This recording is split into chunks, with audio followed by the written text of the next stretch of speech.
Welcome to another episode of the Straight Up Chicago Investor Podcast. I'm Tom Shellcross. With me, as always, is Mark Ainley. Mark, you were in my head there. Whew, you got me that time.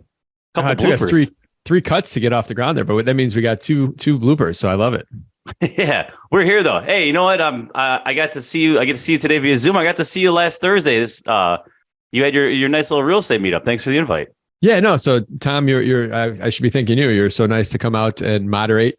You know, we kind of revamped the Chicago Property Managers Best Practices group that last week through some sponsors. Second Nature was one of the bigger sponsors there, but they got about 40, 50 Chicago property managers in a room over at the Country Club and in Wrigleyville. And then we end up going to a Cubs game. But great event. Tom, you moderated a great panel, and I think we were able to share a lot of information. So any of the property managers out there, check out we put a page under resources on straightupchicagoinvestor.com if you want to be if you're a third party property manager, you want to be part of that group. Awesome. No, great event. Looking forward to more of them. And you're usually in Park Ridge, kind of out by my neck of the woods. It's easy. Yeah, I know. So we went, so we kind of skip around. You know, that was obviously about, we're meeting 11 times a year, and we're going to have 3 like fun events like that a year. But the rest of it will be more office space and best practice space. Awesome. Well, make sure to check that out. What else do you have? What did you do over the weekend? Oh, man. So you ever have those things where you keep hearing it and you should do something, you should do it. It's in the back of your head. And then finally you do it, like, damn, why didn't I do that so long ago? I had one of those moments this weekend with Masterclass. So Masterclass is an app that has basically a bunch of, professionals in whatever field they're in, but teaching, it's like 10, 11 different videos that might be anywhere from 8 to 25 minutes, but they're all great stuff. So this weekend I listened to Chris Voss and Coach K from Duke. And like Coach K was all about, even though he's a basketball coach, but I mean, he's got like some of the best leadership out there. So anybody, I think it's for a year, it's like $128 to download this app on your phone and you watch these. I mean, you do watch it on TV as well too, but just a tremendous amount of value you get for such a small price. Oh, that's awesome. Chris Voss, never split the difference. It's a great one. Coach K, Chicago native, went to Weber High School. I had to look at it. He grew up in Ukrainian Village. Yeah. Like that's awesome.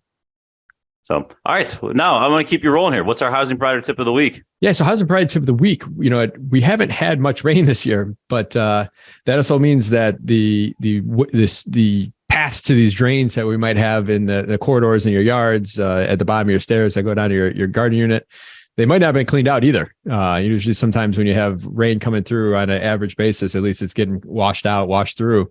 Maybe the smaller stuff's getting pushed through. So make sure that, we're going to eventually get rain here, and we might get heavy rain. So make sure that all of your sewer, your caps aren't covered, they're not filthy, caked with mud, and make sure that there's a clear way for your water to get down any drains that it's supposed to, because otherwise they'll find other ways. And that's usually into your ground floor or your basement, or backs up into your yard and floods something out. Yeah, it's always going to happen at the least appropriate time. So try to be proactive as much as possible.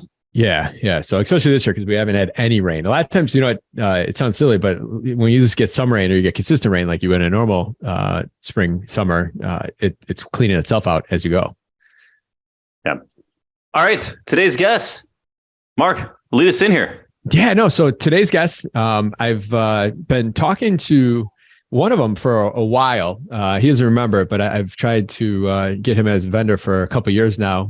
Probably about 3 or 4 years ago, I looked back at my notes, and we never really connected on the vendor side for the property management. But introduced to them again at the 200th episode party. It's both Southwest Side natives, and they have such a go-giver attitude. They want to give back. They're doing things that don't necessarily make them money. They're investors. They have a successful roofing business, but we want to bring them on here today and just kind of get their mindset, get their experience, and be able to share it with everyone out there, because there's a lot that we can all learn from today's guest. So without further ado, I want to introduce Ivan and Jackie. So Ivan, Jackie, man, talk to us first and foremost. The mindset you guys were describing to us before the show started, like I said, that go-giver mentality, like, you guys are so young and you guys are right there. How'd you guys arrive at this kind of mindset? I think it's just all of the experiences that we've gone through, not having a network of people to, look up to or talk to. So I think it's just having that positivity just kept us going. I don't know if you want to add much more to that, Ivan. On the southwest side, where we invest and where we're at, there's not a lot of meetups. Well, actually, I don't think there's any meetups that take place. And it's kind of like there's not a lot of investors that we knew. Yeah, and as well, they didn't really have anybody that we talked to didn't really always have that positivity attitude. So I think, we want to be that person. We want to be that fit. We want to fit that mold, kind of start our own thing of just trying to give back to people, having that positive outlook on everything, because everything is figure it outable. You can always overcome any challenge. Figure it outable. I like that one. Yeah. All right. So are you guys both from the southwest side? Yes. Where are you guys from? Let's start there. Grew up in Pilsen, and then moved over by the West Lawn kind of area over there. Both of us actually unknowingly both were in Pilsen, and then we were always, I guess our timelines is we always grew up in the same neighborhoods and moved around in the same area as well. So I think it was just we're destined to kind of run into each other. That's awesome. All right. So, and then why invest in these neighborhoods that you invest in, right? There's so many options in Chicago. Why did you anchor down where you were living? Ivan? And so originally we started in Englewood. A lot of people talk about Englewood being such a bad area, or it's with a negative. They have a negative mindset when it comes to Englewood of what they think about it. So we actually started off in Englewood, and then from there we slowly broke off and started going a little bit further west, where I told Jackie, I think we need to diversify, not just be in Englewood. We need to be in the back of the yards, Brighton Park, and Marquette Park. So those are there's 4 zip codes that we invest in. Growing up though in those areas, you guys just didn't jump into real estate. You guys maybe your guys' family was in. Refresh, kind of bring up to speed how you guys actually, why real estate, or how you got into real estate. I'd love to kind of hear that part. So originally, about 13 years ago in 2013, after watching HGTV, Flip This House, all the shows that were on A&E, we just, it just hit me. I was like, we're in the construction, we're in the roofing business. I told her, why don't we turn around and buy a house and flip it and see if we can make some money out of it. So while we bought a house to flip, we finished it within 30 days. And then we have drywallers, electricians, we have these service providers. I'm like, we need to keep them busy, because if we lose them, then, it's going to be hard for us to get them back. So then we started buying 2 flats in Englewood. Why, so you're doing the roofing and you're seeing what made you really jump in? Is it just seeing other people the opportunity, or would you run some numbers? What made you guys have that aha moment of, we got to buy something? It was just for fun, to be honest with you. At the beginning, I was like, let's get into it. As far as flipping, we'll check both sides of the business. We'll look at it as far as flipping houses and then buying multifamily, and then we'll see which one we like the most and which one's more profitable. Flipping was the most profitable one at the beginning, but over time, holding on to rentals is actually the long term. That's where you have stability and you have more of a peace of mind, knowing that you have some type of income coming in on a monthly basis. Even if it's small, it's still, while we're sleeping, there's still income coming in. I love the call, the power team. We didn't disclose this, I don't think. Yeah, you guys are married, right? Correct, we are. All right. I was about to say it out loud. I'm like, wait, have I always assumed that? So you guys are married, but you guys are kind of a power couple. And when it comes to real estate, you started with the roofing, now you got the investment side, now you got the networking side. That's awesome. The amount of speed and there's just huge opportunity when you have 2 people there on the same page. Roofing started first. How'd you get into roofing? Was that a family inherited thing? Was that something you just went up on the roof and fixed a couple times? You started charging people? How'd you get into that? And what aspects out of that make you more successful as a real estate investor, I guess? So when I got into roofing, it was actually by accident. I was with a friend of mine, and he had given out my phone number for whatever reason. He did a little bit of roofing with his dad, and most of my family is in roofing. They're union roofers. When he had given my card out to someone, and he had given him a price, he couldn't do the job, so he gave it to me. And I think at the time it was for $5,500 for a small roof to go on top. And I went ahead and did it, purchased the material, paid the guys. I made about $3,500 off of that. And I was just like, wait, that was that aha moment. I was like, you know what? I think I'm in the wrong business. We need to start roofing. Because prior to that, we were selling at Maxwell Street. Some people know it as Maxwell Street or Jewtown. we were selling, we had a food truck, we had music. We were always kind of like in the hustling, trying to figure out, and we were always in the entrepreneur spirit, trying to figure out like a niche. Where should we do, or what can we do next? So that's kind of like how we got into the roofing aspect. It was off of one job. Over time, we started passing out cards and started looking at more as let's look at it as a business. But it all started off as well for fun. I was like, let's just try it for fun, see if we can make it grow. And we have made it grow in the last 14 years. You said that twice. You just started a roofing company. You just started real estate. You always just did it just for fun. Like, I mean, is that how your kids came about too? Like, yeah, let's just see what happens. Everything has been like a challenge, and just seeing if it could be something that fits us. And if we like it, like everything from the flea market to selling toys, CDs, we had an eBay account, hot dog truck. Let's just be a risk taker. Let's just go try it. Let's just, see if we like it. And if we do, and we want to stick with it, we do. And if we don't, then we move on with it. But yeah, literally like nothing has been like, okay, let's do a 5-year plan. And, everything that we started off with was just literally, let's go try it out. Let's see if we like it. Let's see if we can, make good money. And we had fun doing it. I mean, obviously there's always challenges, but I mean, that's always just me and Ivan. Like, we want to enjoy what we do. And if we don't enjoy it, we move away from it. I'm going to dive in a little deeper here because I get questions all the time, boyfriend, girlfriend. I wish my wife did this. I can't do this because of this. Like, what advice would you have out there for younger couples that, is this something you guys saw each other like early on, or is this something that you guys just kind of got lucky and fell into with each other? I'm being personal now. I'm going deep. Ivan did the flea market prior to me meeting him. And it was probably like month 2. It was like, oh, we're going to go to the flea market. And I just liked it because I was able to put my own, uniqueness to it. And he was like, go ahead, and he kind of let me be the person that is more the internal, like, money. I would always be doing the money, the bookkeeping, the purchasing and stuff like that. And he was more of the, okay, we're going to go here and I'm going to venture out, look at this, whether it was the flea markets, whether it was roofing, whether it was buying a property. We both kind of figured out little by little, like what each person's niche was, and then kind of let each other flourish in what we were the best at. Yeah. Meanwhile, someone right now is not doing something because they need to read the 12th book on the subject, right? Just go in there, and then you'll figure it out. What's the worst thing that can happen to you?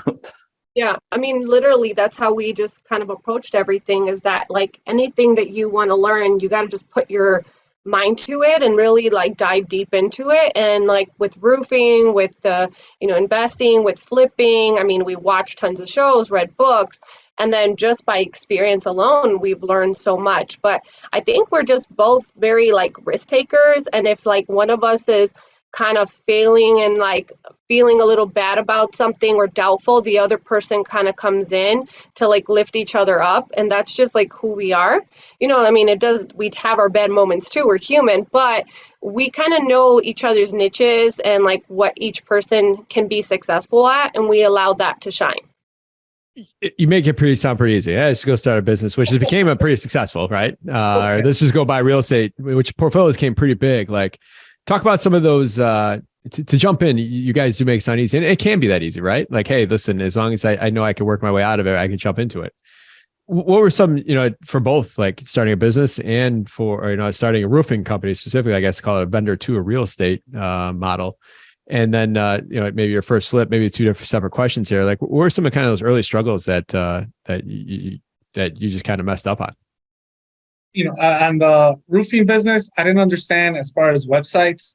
When we first opened it up, I was like, we don't need a website. And I was like, what do we need a website and spend money? I didn't understand about SEO. I didn't understand about, reaching out and following up with customers. So over the years, when we got started with the roofing company, within 3-4 years, we kind of like sat down and talked about it. What can we do to be better? We don't want to be like the rest of the roofing companies. We need to stand out. We need to bring something a lot more value and be different. So we want to set the standard. So from that point, after the third year of being in business, we had read about, companies, especially roofing companies, like 95% of them go out of business within the first 3 years. So we didn't want to fall into those statistics. So I told Jackie, at the end, we need to set the standard. And from that point forward until today, that's what we are. We're about setting the standard, following up, appreciating customers, reaching out to clients, understanding, customers, are paying us for a service. They're asking us for help, and we need to stand behind them. As you might know, Mark, is when you deal with service providers, one of the biggest challenges is if they give you a warranty, that they honor it.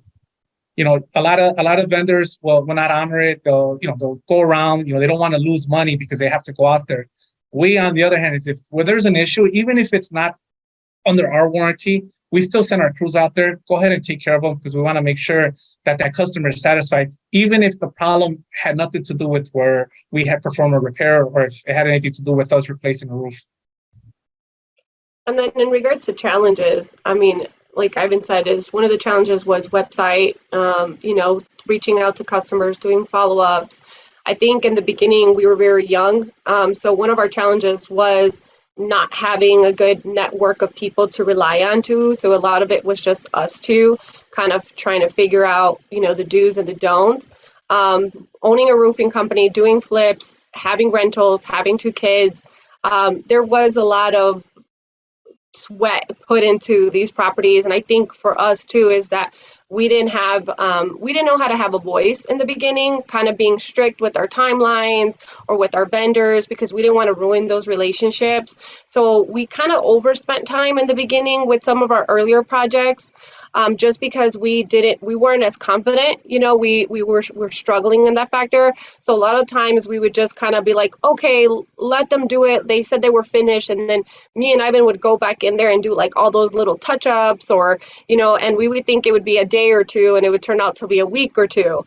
So that was one of our struggles in the beginning. Now we do have much more of a voice. We're more confident. That has completely changed through experience and time. But yeah, I think in the beginning it was time management and that confidence to speak with vendors and not having a network of people to rely on, so that if something didn't work out with one person, we had somebody else that we can outreach. Back then there was no internet, podcasts, networking groups, none of this stuff really existed. So we were just kind of figuring everything out as we went along. Early on in the 2-flat for Englewood, some of your first flips. So your first deal you did, you end up flipping it, right? That was the first one. Yeah, that one was a little bit tough. So it was a single family home, and give me a second.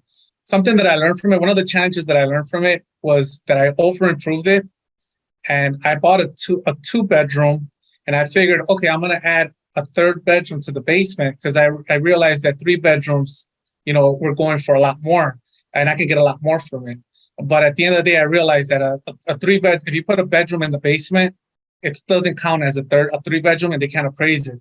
So it stood on the market for like a year and a half, but I eventually did sell it. And then after that, I kind of didn't put too much work as far as demoing walls, redoing all the electrical, redoing all the plumbing. It was more of just make it habitable, make it clean, and make it modern, and sell it. A year and a half's a long time, right? Yeah. Like, talk to us about some of those tough conversations, sleepless nights. Like, I'd be freaking out. Well, the thing is, we bought it for cheap. We actually picked it up for $25,000. So I had bought it cash, and we put about 30 grand into it. That's with the appliance, but it still stood on the market for a long time. I mean, me and Jackie, we went through 2 or 3 brokers, and we would do like these 6-month contracts. And I'm like, why is it not selling? It's something with these brokers that are not, they're not advertising it, they're not marketing. But later on, after a year, I figured it out. I was like, you know what? It's a 2-bedroom with a bedroom on the basement. That doesn't count. Next time we got to buy 3 bedrooms. It's got to have 3 bedrooms above ground. Now, were your brokers telling you some of those things along the way, and it's just hard to hear, or? No, they didn't. They never sat there and told us, they're like, you know what? We're going to find the buyer. We're going to find the buyer. You just got to give us some time. And I was like, we're giving it time. And, they had open houses. I think they had about 10 open houses over the year and a half that we had it.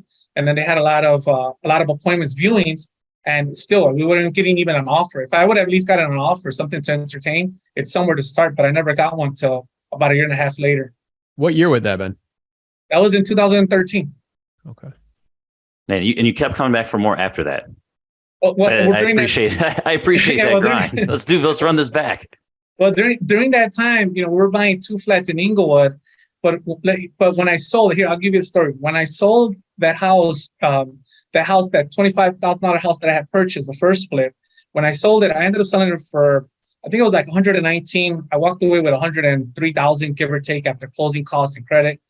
The second property that I ended up buying was in the same location, which is in the Chatham neighborhood, in the 606, I think 60619 zip code. That was a ranch style home, actually 2 bedrooms. It had the kitchen had just been remodeled probably 5 years ago. It was in really good condition. The only thing that stood out that most investors didn't see at the time was that there was 2 bedrooms on the first level. One of them was like a 15 by 12. The second bedroom was 22 by 12. It had 2 doors. It had 2 closets. I see 2 11 by 12s coming up here. So all I had to do, there was a wall missing right in the middle. So I put up a wall. I picked that one up for $75,000. I put up a wall in the middle. I added, there was a half bath in the basement. I added a shower to it because it was just a toilet and a hand sink. We ended up selling that one within 3 months of us finishing it for $150,000 to $159,000. That's beautiful. And I only put $15,000 in that one. Yeah, that's the one that'll get you. All right, I need more of these. Exactly. So let me point out something just on the first deal there, and I've felt victim to this before, is when you have your own cash and maybe you don't have a debt service on it, you tend to be more lax on how aggressive you are. I imagine if you dropped the price or did something, adjusted that, you could have got it sold 6 months and you would have made up some of that money that you would have made more money, or at least not eaten more money. And just think about the cost of distraction too, of like that house just being a pain in the ass that you guys don't want to talk about, but you have to. So I know, usually when there's that payment, you feel it every month when you write that check or you see it come out of your account. And so I just kind of be wary anybody out there that has their own money and they don't have debt, that it's really easy to go long term without feeling like you're inflicting any pain or cost when you really are, though.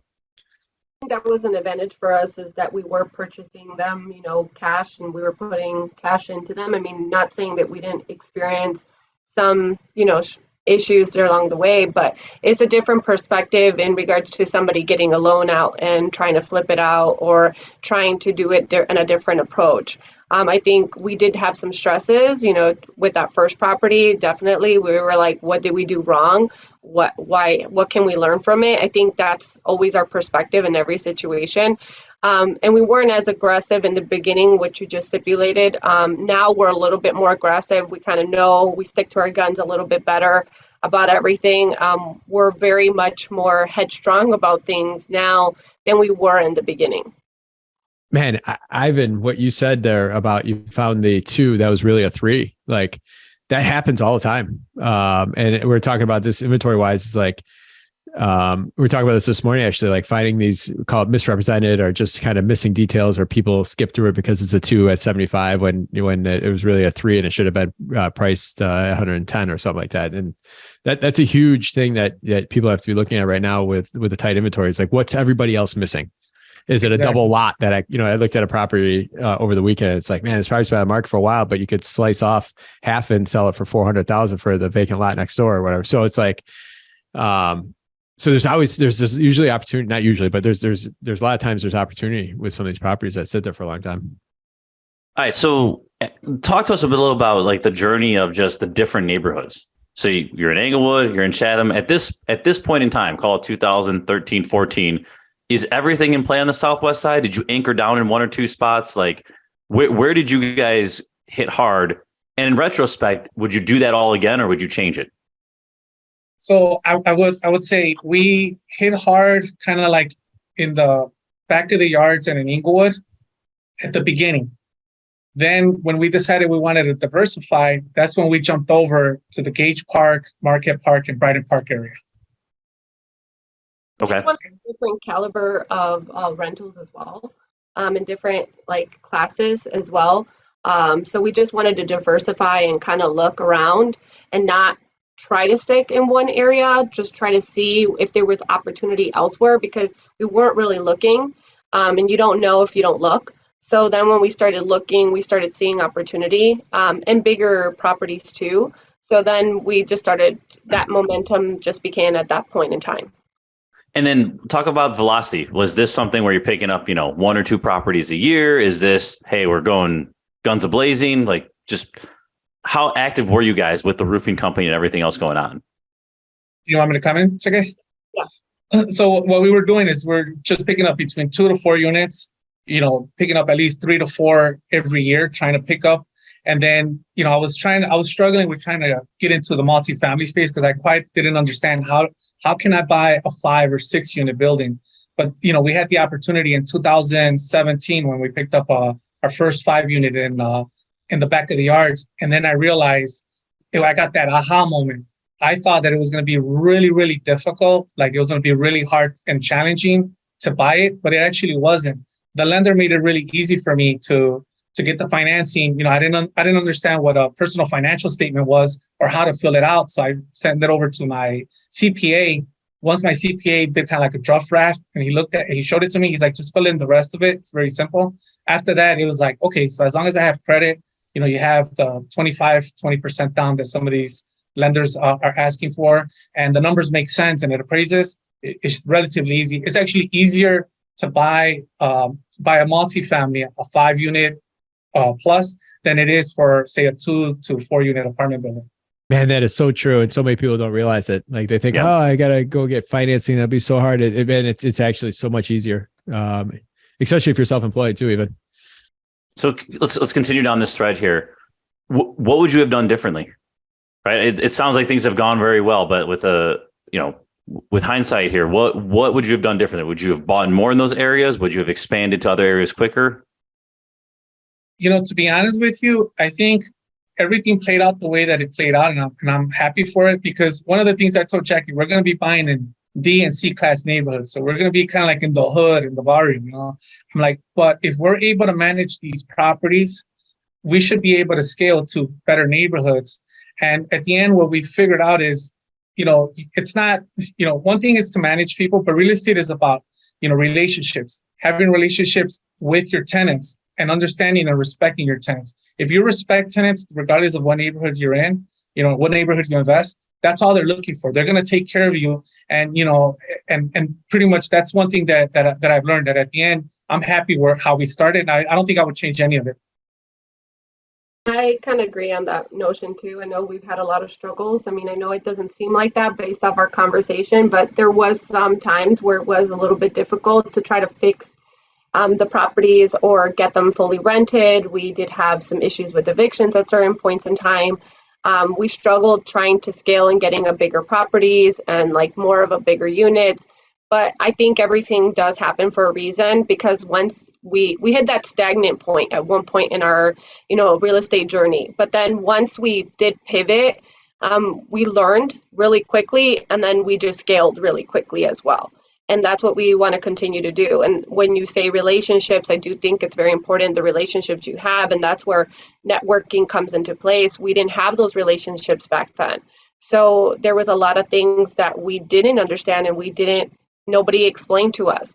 But until we hit that moment, then we learned, and that's where now we want to teach other people how to grow, just because we didn't have that accessible to us. Relationships with tenants, I think, are even more crucial in C and D class areas. Talk to us about any scenarios where in C and D class, you maybe learned something the hard way when it came to breaking into these neighborhoods. So that's more my thing. I do more the internal operations for both companies. I'm more the relationship communicator type of person. I know in the beginning, when we first started acquiring tenants, I was very thorough. I've always been that way. Sitting down with my tenants, making sure they had a folder, making sure I went over all the laws, giving them, making sure we were reading the lease. On a one-on-one basis. Even if it was going to take an hour to 2 hours, if I'm acquiring this person for a full year, I want to be able to give them that, hey, I understand you, let's talk. Do you have any questions, concerns? Make sure they have like every single document that they needed. With that being situation is like it opened up that relationship with my tenants where for me immediately, it started to see a difference. In the beginning, I wasn't so much like that, maybe the first couple properties, but within time, yes, I did. And then it just became my normal. Now it's just giving that very thorough relationship explanation with each and every one of them. And I mean, it's completely changed the game for us. And I think that it can for a lot of different people if they just had that one-on-one with their tenants, because there's that unfamiliarity of just thinking, oh, well, you just want my money and go, versus like, yes, I want you to take care of it, because this is they are acquiring your property, your apartment, but it is their home. So if you don't give them that quality and that care, and you don't talk to them and go over everything, you're just going to send that DocuSign. They're going to say, yes, I read it. And then later on, you're going to have issues, and you're going to go, did you see Section 5 and Section B and, Section 7? And they're not going to know what you're talking about. So when you spend that time with them, it's super important, I think, to build that relationship and that knowledge factor, because it's not just protecting us. You want them to feel like you're understanding them and you care about them as well. A lot of house providers listening right now would say there's a point of diminishing returns when it comes to how much time you're going to put in upfront. Would you be able to speak to these when you have an issue with a tenant down the road? Do you think you're preventing issues from actually happening, or do you think the resolution of them are easier? Or is there a combination of both when it comes to the time you spend upfront with them? I've seen for me that resolution time is so much more easier. They're much more understanding. I'm also creating kind of an expectation guideline of what's to come in the future, of just if there's a problem, how do we going to handle it? Just after hour situations, what is an emergency versus a non-emergency? I think I've solved a lot of problems and a lot of time management where in the past, I think it was something huge. Everything seemed kind of huge. Everything seemed really big, not only to me, but to Ivan, also to the tenant. Where now I've kind of, with experience, kind of gone through what's an emergency, what's in a non-emergency, and I give them like FAQs, an intro letter, a how-to guide, so they kind of know exactly like, if your sink's clogged, this is what you should be doing. Your toilet's clogged, this is what you should be doing. They kind of know like exactly like how to handle things. So there's a less of a freak out moment too. As you're scaling, you're obviously going to be adding more and more doors, or maybe someone listening is thinking, I got 400 doors. Like I literally have to hire somebody to go over the 50 move-ins I have next month. Is there any way you could automate that you've ever thought about? How do you replace yourself with that, making it easier without going back to their lease, they should read it type mentality? I am going to do that. That's something that I'm actually going to work on. I'm going to do a video where it's like the intro video, the how-to, the FAQs, kind of going over the lease. I'm going to do a filming of myself kind of explaining everything and sending it out to every single person, even with the process of just acquiring a tenant, in regards to like, what is our process? What is it that needs that you need to qualify for a unit, so that I can reduce my time, because that's something that for me, time management is so much more important now, especially having all these different avenues of things that we're doing. I want to stop being overly repetitive. So yeah, I agree with potentially, yes, if you had more properties, it gets time, and that's something that I'm experiencing now, is where's my time being spent. But the videos, I think, would be just a really quick and simple thing, where you have it on YouTube, a link on your website, something that you can just, it's sendable. Yeah, man, that's all really good stuff. And anyone looking to get started, if you're looking to be proactive versus reactive, like go listen to the last 3-4 minutes there. There's a lot in there.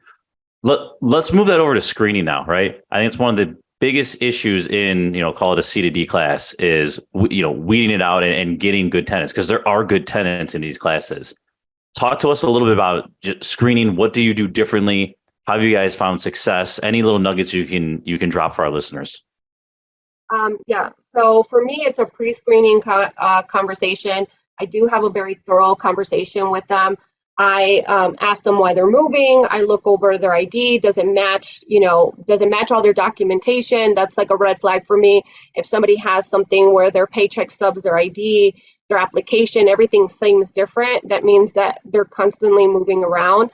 Having that conversation where it's friendly and approachable, they usually start telling me a lot about their previous landlord, which I'm able to kind of identify, like if it's a situation with a landlord or if it's actually like a them problem. Making sure that they qualify with the income, reviewing how long they've been at their job, making sure that that's something that is standoff. And then also there's a lot of just like street smart of just when you meet people, there's that intuition of how they approach and how they walk into a unit versus like just acquiring them just on paper. You do have to kind of see their mannerisms, not only on their voice, but also in person. I've seen a lot of times where, you have somebody come in and their whole family's with them. That's kind of like a red flag, like who's moving in here? Or you have like a cousin that's speaking up for them, or a mom. The mom and the dad thing is like always drives me crazy, because I never speak to the actual person that's wanting to acquire it. I want to speaking with the parent, and I don't want to deal with those issues either. So there's a lot of on paper, but then like, what's your intuition? And I think that like a lot of people don't follow their intuition with somebody.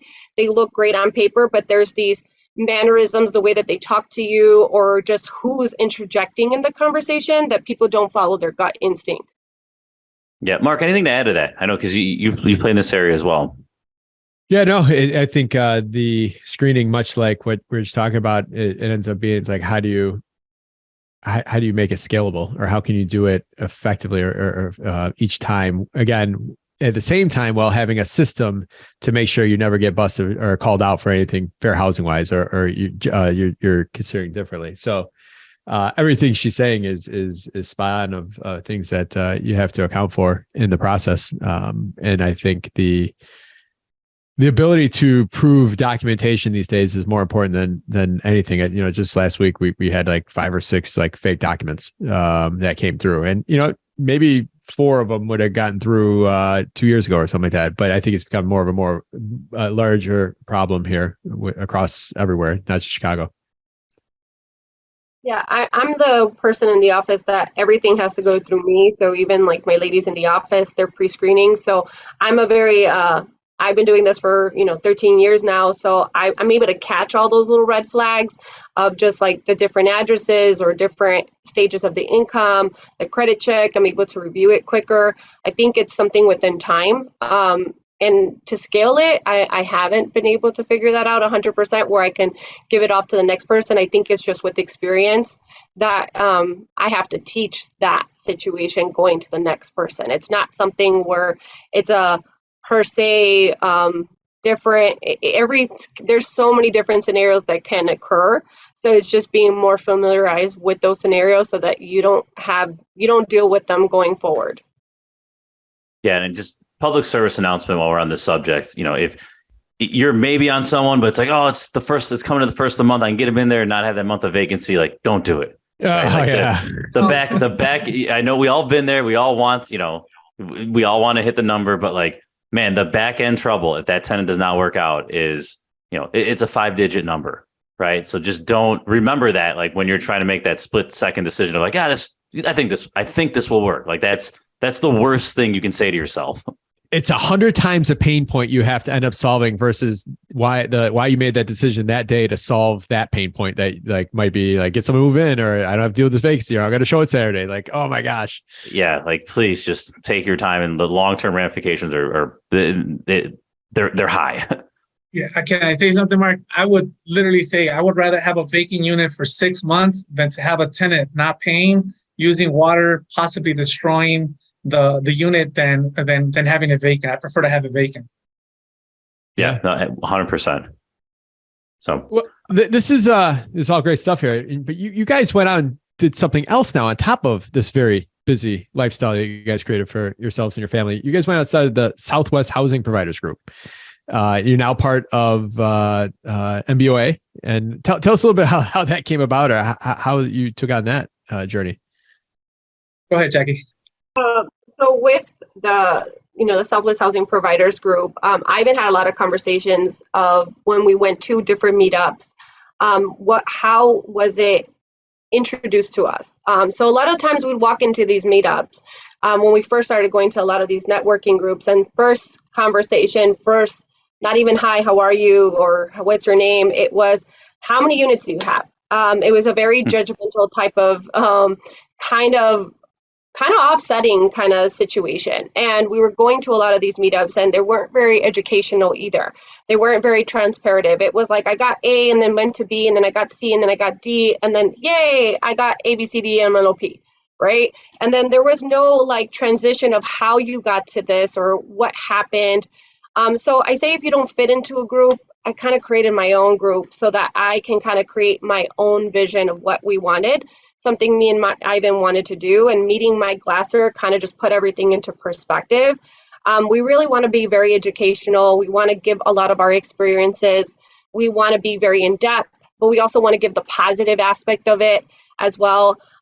Just, these are temporary moments. How can we help you get out of them? How can we motivate you? Because a lot of times when we've met people, we hear their struggles and it's kind of like, oh, okay, I hear you. Okay, I got to go. Let me go network with somebody else.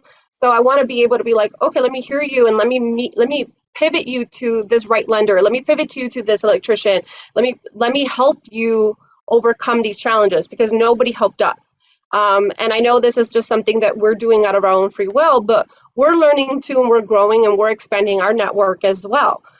So for me, it was just, really, really being able to educate, help out, and, change the way that the South Side is giving that perspective. I think a lot of people think the South Side is totally like, oh no, it's very difficult. There's a lot of challenges. There is, but anywhere you are a housing provider, there's always going to be challenges. It's just a different set of challenges.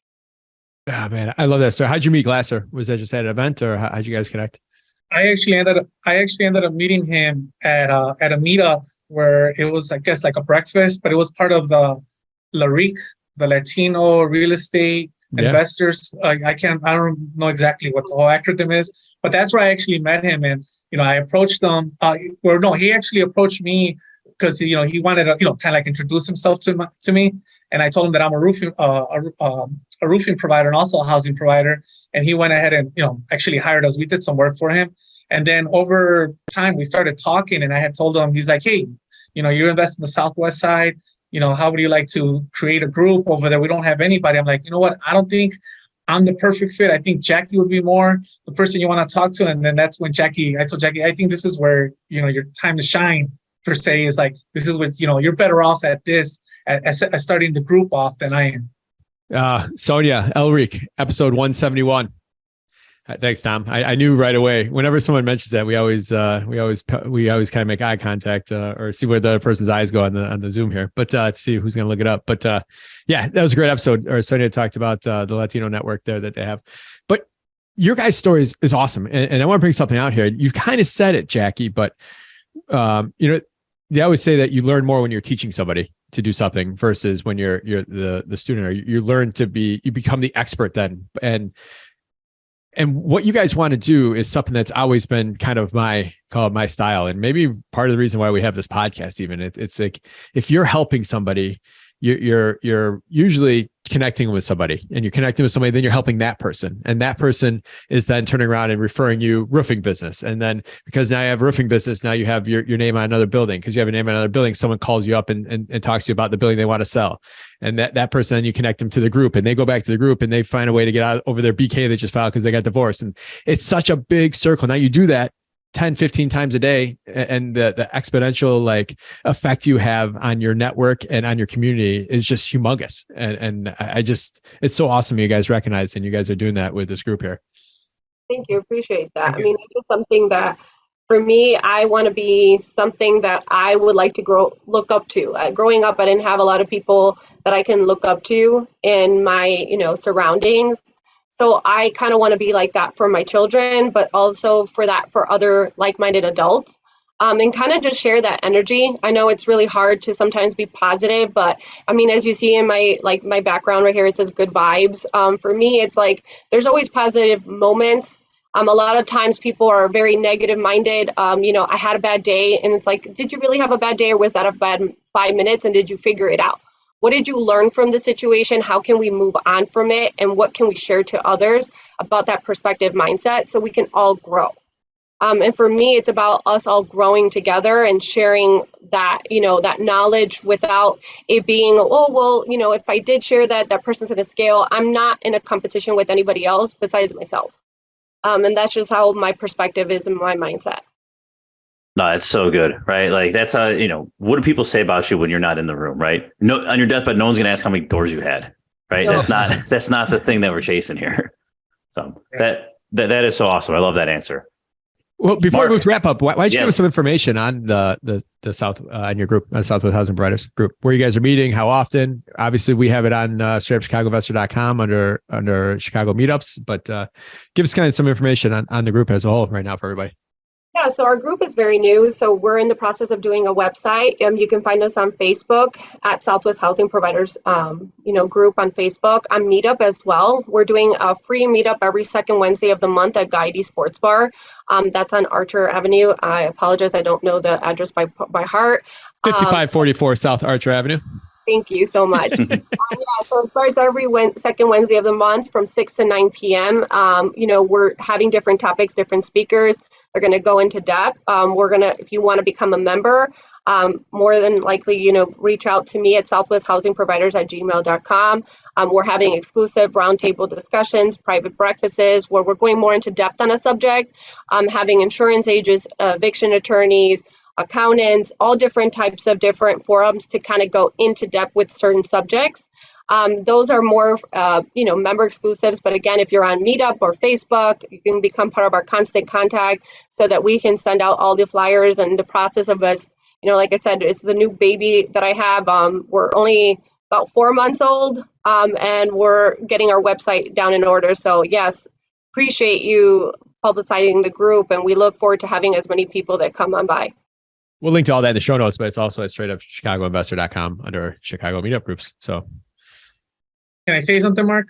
you bet. The other thing is, what we wanted to do, and one thing that I want to do is kind of explain to people about creative financing, where they're able to use, some of be creative with their financing. Like, for example, right now, there's a lot of investors out there that have a BRRRR or house hack where they want to refinance, but they're scared because the interest rate is, say, at 3% or 4%. They don't want to, they don't want to refinance and then have to pay the 7%. So I want to show people how I've done some deals with cross collateration where we basically buy a property using it as collateral without refinancing a property that we currently have. If you want, I can go into that on one that we recently did last year on a 6-unit building. Let's hear it. Yeah. Okay. So I wrote it down a little bit. So in 2017, I picked up a 2-flat in Englewood for $125,000. I put 25% down on that property, which was $25,000. At that time, the interest rate was about 7%. So my mortgage just alone was $700.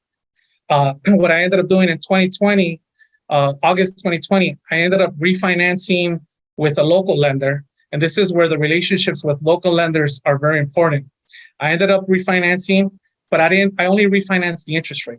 So from a 7, I brought it down to a 3%. I had paid down over between 2017 and 2020. I had paid down the mortgage. I'll pay like $300, $400. We were getting about $2,200 in rent. So I was like, put some money to savings, go ahead and pay it down. So in August 2020, my balance on that loan was about $80,000, and it was appraised for $180,000. Like I said, I didn't take any money out.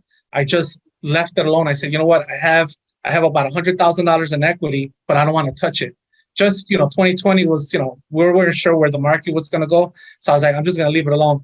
Come 2022, I ran into a 6-unit in the neighborhood in the Gage Park area, where I ended up, it was for sale for $399,000. I was able to negotiate it to $235,000. And what I ended up doing is I went to my lender, which was a local lender. I went to him and I asked him, I kind of put myself in a position. I said, hey, listen, I want to do this cross collateration. Instead of refinancing this 2-flat that I currently have at 3% interest rate, what I wanted to do is use the equity that I have in it as collateral, have a second. You already have first position. You're just going to have a second position for the $70,000, $80,000 that I'm going to need for the 6-unit. So he went ahead and looked over it. I gave him the pro forma and I gave him the actuals. And he said, as long as the property appraises for, I think it was $230,000, as long as it appraises for that, then I'll be able to do it. Sure enough, we got an appraisal. So the appraisal September 2022 came up at, let me double check real quick. It came up at $235,000. So it was right where I needed.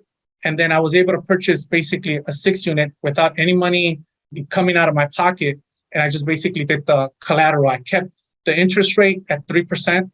and they just held it, kind of like put he already had first position, but I was able to use collateral, the equity that I had in the 2-flat, I was able to use it to be able to purchase this property, which That's I got awesome. at 6%.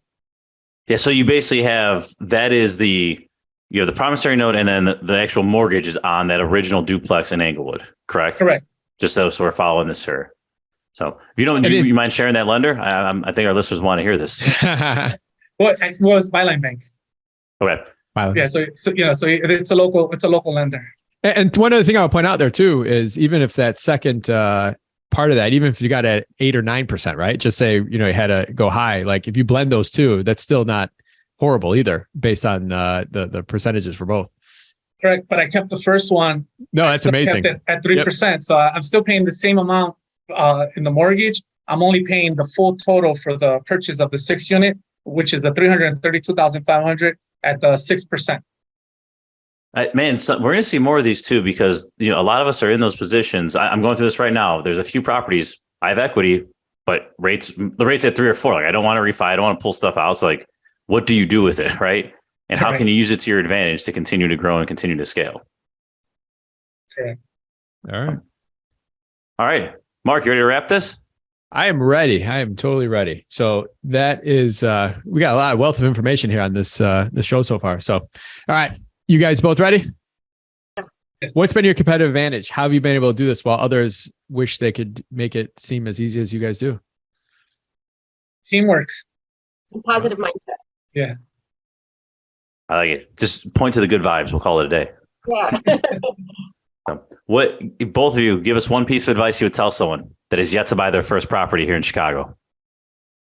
I would say if they're able to buy a 4-unit through FHA in the best neighborhood, they should go for it.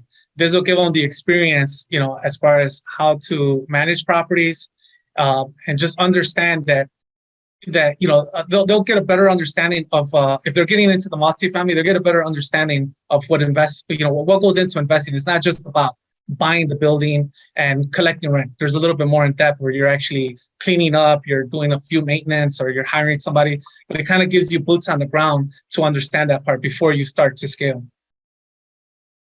I second that. I mean, I think in general, either doing like a house hacking or buying something, a 3-unit or more, I think it's the best situation to get into real estate. I mean, I don't regret buying the 2 units, but really getting a bigger unit and potentially living in the unit if you can, so that you can kind of have that familiarity with your tenants and how things are operating. So going into the next one, it's a lot much easier for you. Awesome. All right. When you guys have time, which I'm not sure when, what do you guys do for fun? Michigan. Michigan. Go ahead, we go to Michigan a lot. Where do you go? How far north? We go to Sagatuck, Holland, St. Joseph. We like going over there. We like being by the water. If not Michigan, we love going to San Diego.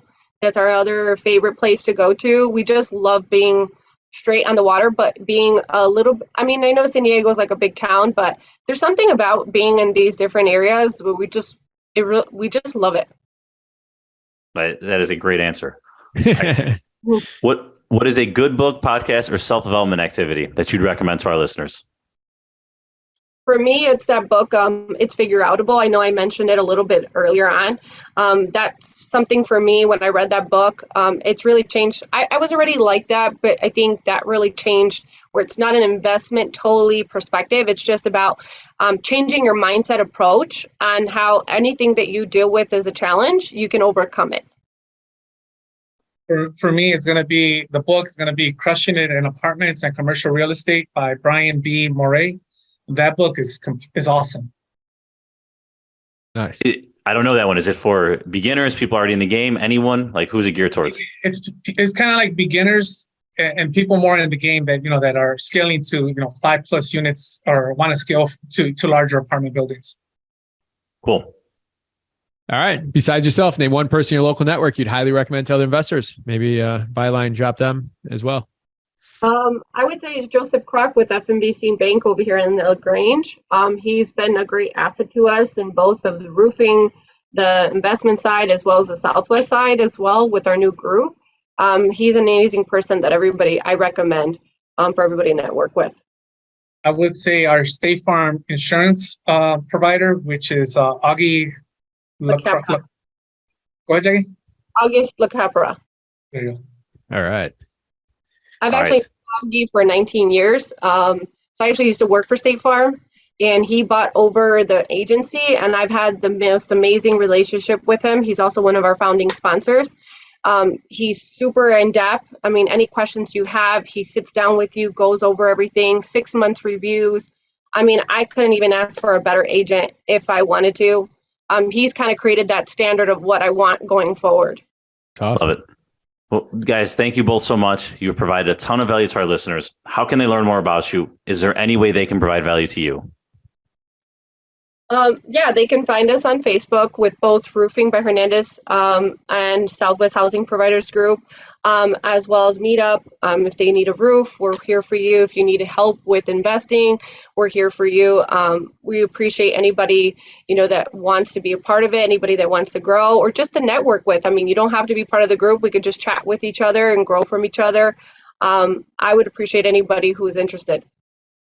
One thing that Jackie's forgetting is that we also have kind of like on the side, we have a Facebook group called Chicago Friendly Landlord Group.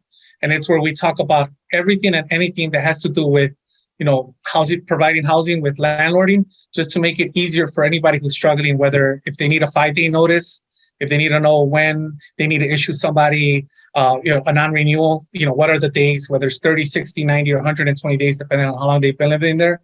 And then also as far as repairs, like when do you do a complete gut rehab versus just versus just painting and, touching up the cabinets or whatever might be needed in the unit.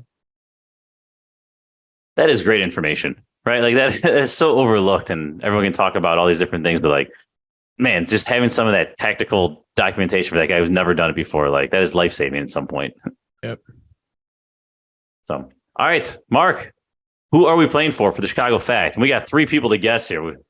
Yes. So hopefully if it's multiple choice, you got more than 4. So Desiree Kowinski, we're playing for her today. She bought a Straight Up Chicago Investor t-shirt off the Straight Up Chicago merch store.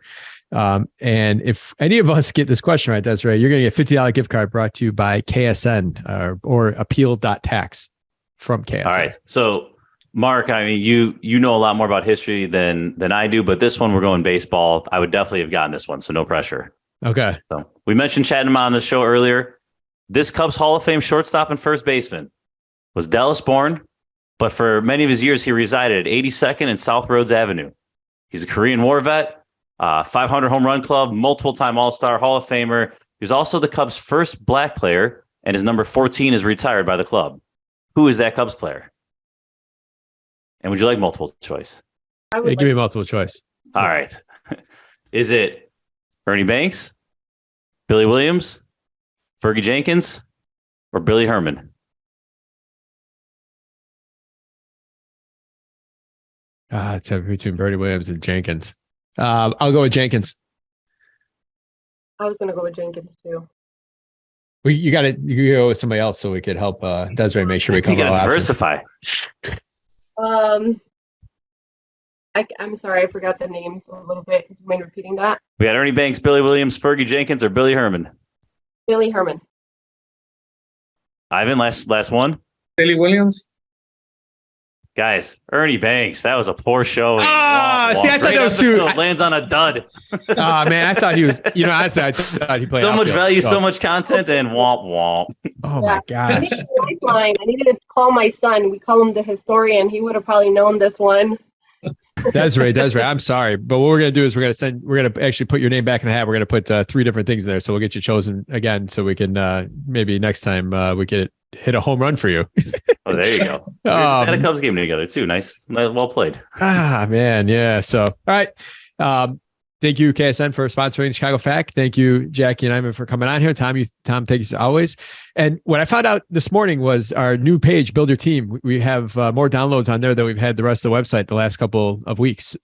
So huge impact. Build Your Team's on there. If you're looking for architect, if you're looking for attorney, if you're looking for somebody to be part of your team, go on there, check it out. It's at straightupchicagoinvestor.com on the homepage, Build Your Team. And Jackie, Ivan, thank you very much. Tom, thank you. And listeners, we will see you next week. Thanks all. Yeah, thanks. Guys, thank you for having us. Bye.